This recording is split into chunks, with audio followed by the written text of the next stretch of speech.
কি করছে? Let's go back to the history. Hyderabad was a very nice independent country, princely state.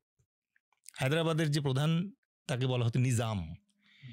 Nizam ইংল্যান্ডকে তদানীন্তন British যে আছে ব্রিটিশদেরকে সোনার ইট উপহার দিছিলেন, মানে এত ওয়েলদি ছিল তাদের এই ইয়েটা হায়দ্রাবাদ। নাও এই হায়দ্রাবাদ 1947 সালে ইন্ডিয়া স্বাধীন হলো। স্বাধীন হওয়ার সময় তখন কিন্তু অপশন দেয়া ছিল যে আসলে মানে কোন কোন ছোট ছোট কান্ট্রিগুলা কে কোন দিকে যাবে। সো হায়দ্রাবাদের জন্য অপশন ছিল যে তারা চাইলে ইন্ডিয়ার সাথে জয়েন করতে পারে, আবার তারা চাইলে পাকিস্তানের সাথে জয়েন করতে পারে, যেমন আমরা পশ্চিম পাকিস্তান পূর্ব পাকিস্তান হিসেবে এসেছিলাম। কিন্তু হায়দ্রাবাদের নিজাম চিন্তা করলেন না, we will remain as a independent state. Very interesting. এবং তাদের নিজস্ব মুদ্রা ছিল, জাতিসংঘে তাদের প্রতিনিধি ছিল বিভিন্ন হায়দ্রাবাদের, এবং তাদের বিভিন্ন দেশের রাষ্ট্রদূত ছিল। ওকে, ভেরি ইন্টারেস্টিং। এই হিস্ট্রিগুলো কেউ মানে ইন্ডিয়ানরা জানতে দিতে চায় না, ঠিক আছে? ওকে, সো ওই রাষ্ট্রটাকে যখন তারা বললো যে আমরা স্বাধীন নিজস্ব একটা রাষ্ট্র হিসেবেই থাকতে চাই, ল্যান্ডলক কান্ট্রি হিসেবেই হোক, বাট আমরা এখানে আমাদের নিজস্ব একটা কান্ট্রি হিসেবেই থাকতে চাই, হায়দ্রাবাদ হিসেবেই থাকতে চাই। নিজাম যিনি ছিলেন উনি ওটা শাসন করবেন। তাদের নিজস্ব আর্মি ছিল, সেই আর্মির নাম ছিল রাজাকার্স। না, রাজাকার তো the word means রাজাকার is supporter or something, but ওদের আর্মির নাম ছিল রাজাকার। বাট আনফর্চুনেটলি 85% অফ হায়দ্রাবাদের জনগণ ছিল হিন্দু। ইন্ডিয়া কি করলো? হিন্দুদেরকে তাতায় দিল, বললো তোমরা আমাদের সাথে জয়েন করো, হিন্দু স্টেট। ওকে, তারপর যেটা হলো অপারেশন পোলো নামে একটা মিলিটারি অপারেশন চালানো হইলো। এটা general Bangali general Chowdhury, major general Chowdhury then, he was the commander in chief of that operation. নাম হচ্ছে অপারেশন পোলো। 5 দিনের অপারেশন হলো।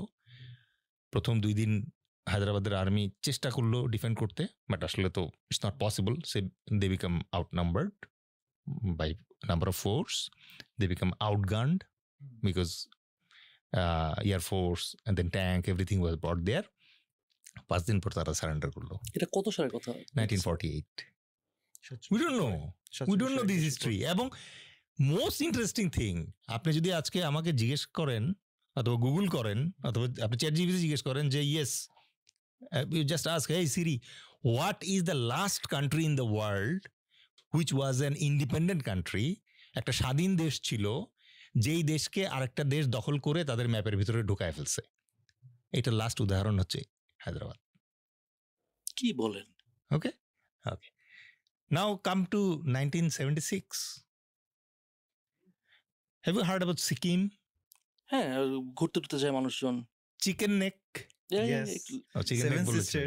আমাদের ভাই যারা অডিয়েন্স ভাইরা আছে তারাও কিন্তু চিকেন নেক বললে এখন বোঝে, কারণ অ্যাওয়্যার হয়ে গেছে তো, সবাই জানে চিকেন নেক হচ্ছে শিলিগুড়ি করিডোর। শিলিগুড়ি করিডোর হচ্ছে মেইনল্যান্ড ইন্ডিয়ার সাথে এই পাশের যে 7 সিস্টার্স আছে তাদের যোগাযোগের একটা করিডোর, খুব চিকন একটা করিডোর, 23 মাইল সম্ভবত চওড়া হবে। এইটার পাশেই নেপাল উপরে, তিব্বত উপরে, এদিকে চায়না, আর নিচে হচ্ছে ইন্ডিয়া আর বাংলাদেশ। এই মাঝখানে ছোট্ট আরেকটা চমৎকার দেশ ছিল যে দেশের নাম সিকিম। ওকে, তো সাগিয়াল সম্ভবত বলতো সিকিমের রাজাদেরকে। ইট ওয়াজ এ মনার্কি, রাজতন্ত্র ছিল। তো 1948 অপারেশন পোলো দিয়ে যেরকম হায়দ্রাবাদ দখল করে ফেললো, ওখানে সেম টেকনিক তারা ইউজ করেছিল। ফার্স্টে হিন্দুদেরকে ওখানে তাতায় দিল, তারপরে ইন্টারন্যাশনালি আইসোলেট করে দিল। ওকে, চারদিক থেকে এখন যেরকম বাংলাদেশে বলতেছে না মাইনরিটি মারা যাচ্ছে, ঠিক একই হুজুগ তুলছিল হচ্ছে হায়দ্রাবাদের ক্ষেত্রে। কেন সিকিম না হায়দ্রাবাদের ক্ষেত্রে কি বলছো তখন? মুসলিম না 85% হিন্দু তাদের উপরে অত্যাচার করতেছে নিজামের সোলজাররা, রাজাকার যারা আছে তারা, এই একই হুজুগ তুলে দিয়ে ওই সেম প্রিন্সিপাল এখানে অ্যাপ্লাই করছে বাংলাদেশে। Now you are coming to the point. So এই একই প্রিন্সিপাল আবার ইউজ হলো সিকিমের ক্ষেত্রে, বাট দিস টাইম কি করলো, আর্মি পাঠাইলো না।